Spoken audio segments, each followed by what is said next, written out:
E aí, pessoal, tudo bem com vocês? Pessoal, nessa aula a gente vai falar de uma nova estrutura de dados chamada fila, certo? Essa aqui é a fila. A fila, pessoal, é uma estrutura de dados do tipo first in, first out, ou FIFO, né? Que é uma estrutura onde o primeiro que entra é o primeiro a sair, tá? Diferente da pilha que a gente já viu. Na pilha, o primeiro item que a gente coloca na pilha é o último que vai sair. Aqui não. Aqui o primeiro que entra é o primeiro que sai, tá? Essa estrutura, né, a pilha e a fila, são estruturas que têm representações muito fáceis no mundo real, muito fácil da gente visualizar. A pilha, a gente só precisa pensar, por exemplo, numa pilha de roupa, uma pilha de camiseta. Você coloca a primeira, a segunda, a terceira, vai colocando uma por cima da outra e forma uma pilha, certo? Se você quer chegar naquela primeira camiseta que você colocou, que é a que está por baixo, para não fazer bagunça, você precisa tirar todas que estão por cima, senão você vai desdobrar tudo que você arrumou, certo? Então, essa é a pilha. Na fila, não. A fila é como uma fila do mundo real também. Você chega lá na fila do caixa do supermercado, você foi o primeiro a chegar, você vai ser atendido primeiro. A pessoa que chegou depois de você vai ser atendida depois de você e assim por diante, tá? Então, são estruturas aí que têm essas analogias no mundo real, né? São mais fáceis, talvez, de compreender o funcionamento, né? Pilha e fila, tá? Mas tem implementações aí bem diferentes, tá?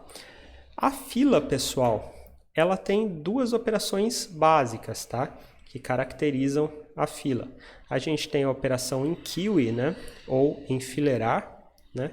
E a dequeue, ou desenfileirar, certo? A enfileirar coloca um item na fila e a desenfileirar remove o item da fila. A gente sempre vai colocando, né, do começo para o final, tá? E remove também do começo para o final. Então, o primeiro a entrar é o primeiro a sair. Tudo bem? Essa é a característica básica da fila. E para que serve uma fila, pessoal? Uma fila é uma estrutura aí super utilizada, né? Dentro do computador, por exemplo, vamos pensar aqui no teclado. Conforme você digita, né, as teclas no teclado, você vai digitando e o que você digita vai indo para a memória, né, para o que a gente chama de buffer, tá? O buffer, pessoal, ele é uma espécie de fila, tá? É uma memória temporária onde o teclado vai colocando ali os caracteres que você digitou e o sistema operacional vai retirando, né, esses caracteres e colocando na tela, né? Então, conforme eu digito aqui fila, ó, digitei o F, vai para a tela, o I, o L, o A. Então, ele tem essa ordem, né? A fila serve para isso, para manter, né, os dados, para transferir esses dados de forma ordenada, tá? Então, quando a gente pensa, por exemplo, em redes, né? Quando a gente pensa em armazenamento, tudo esse tipo de coisa, né? São exemplos aí, casos onde as filas são bem usadas, tá? Quando a gente pensa também em prioridades, né? Em semáforos de processos, verificar qual processo vai ter acesso ao processador, né? A gente também vai ter uma fila de execução, certo? E em outros algoritmos também, quando a gente trabalha com grafos, por exemplo, diversos algoritmos que percorrem, né, os grafos, que a gente ainda vai ver isso, tá? Esses algoritmos são baseados em filas, certo? A gente vai colocando na fila os itens do grafo, vai visitando esses itens e depois visitando, né, os próximos itens do grafo. Então, tem muitas aplicações, não é uma estrutura complicada de entender o funcionamento, certo? A implementação, pessoal, é um pouquinho mais complicada do que a implementação da pilha, tá? Por quê? Porque na pilha a gente simplesmente vai colocando, né? Quando a gente implementa uma pilha com vetor, a gente vai colocando os itens, né, do começo para o final e vai removendo do final para o começo. Então, sempre que eu for adicionar um novo item, eu vou adicionar no final. Quando eu implemento uma fila usando vetor, é um pouquinho mais complicado. Vamos supor aqui que eu tenho um vetor de 5 posições, certo? Então aqui eu tenho a posição 1, a posição 2, a posição 3, 4 e 5. Eu vou enfileirando os itens aqui. Conforme eu vou desenfileirando o item da frente, a posição 1, por exemplo, é onde está o número 1, mas não estou falando do número 1 em si, estou falando da posição 1, ela vai se tornar vaga. Então, eu vou olhar lá no final da minha fila,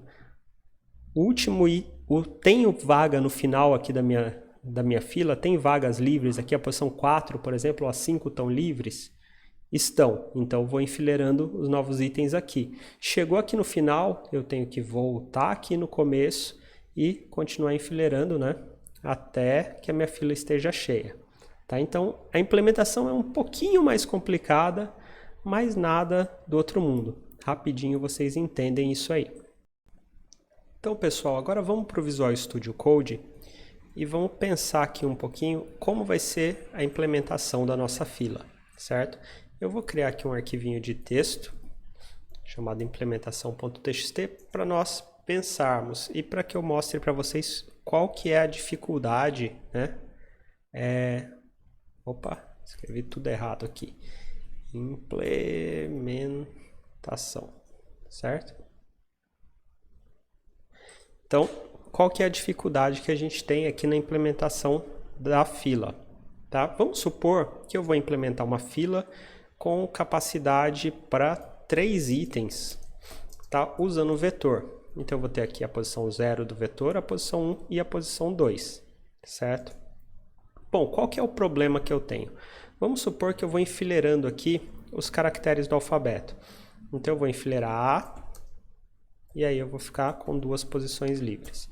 Depois eu vou enfileirar B, e agora eu tenho uma posição livre. Depois eu vou enfileirar C, e eu já não tenho mais nenhuma posição livre, certo? Então agora eu vou começar a desenfileirar, tá? Aqui então a gente está enfileirando, e aqui eu vou desenfileirar, certo? Então vou desenfileirar, o primeiro item que entrou foi o A, então é o A que sai. E aí eu fico com B e C, certo? Agora vamos supor que chegou aqui e eu falei, bom, mas agora eu quero, ao invés de desenfileirar, eu quero enfileirar o D. O que vai acontecer? Minha fila está cheia, eu posso enfileirar? Bom, eu tenho 3 posições, né? Tenho capacidade de 3 para minha fila. E eu só tenho 2 itens. Então, se eu tenho capacidade de 3, só tenho 2 itens, eu tenho uma vaga na minha fila. Só que a vaga que eu tenho na minha fila, na minha implementação aqui, é o primeiro elemento do vetor. Então, eu vou ter que colocar o D aqui. E aí vai ficar assim, D, B e C. E agora, se eu mandar desenfileirar, o que acontece? O que vai acontecer? Quem que eu vou desenfileirar? Tá? O D, pessoal, ele é a primeira posição do vetor, mas ele não foi o primeiro item que entrou nessa fila aqui. Tá? Desses 3 aqui que entraram, quem entrou primeiro foi o B. Então, no momento de desenfileirar, eu tenho que desenfileirar o B, certo? E se eu desenfileirar novamente, quem que eu vou desenfileirar?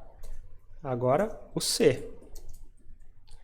Entenderam aqui qual que é a dificuldade que a gente tem para a implementação da fila? A fila, pessoal, né, no caso da implementação com o vetor, ela funciona de uma maneira rotativa, certo? Eu vou desenfileirando do começo e eu vou reusando aquelas posições. Para isso, pessoal, para que isso dê certo, na nossa implementação, o que eu vou precisar guardar o tempo inteiro? Eu vou precisar guardar quem é o primeiro item, qual posição é a primeira posição da minha fila, quem é a última posição da minha fila, certo? E quantos itens eu tenho na minha fila, além da capacidade, é claro, tá? Armazenando essas informações, a gente consegue fazer essa rotatividade aí, né, no vetor, tá? Bom, queria só explicar para vocês aqui qual que é o problema que a gente vai ter nessa implementação, tá? E eu vou mostrar para vocês na prática, né, lá no Java, como resolver isso. Então vamos começar a nossa implementação, pessoal. Eu vou criar só o esqueleto aqui da nossa classe fila, tá? Para que o vídeo não fique muito longo.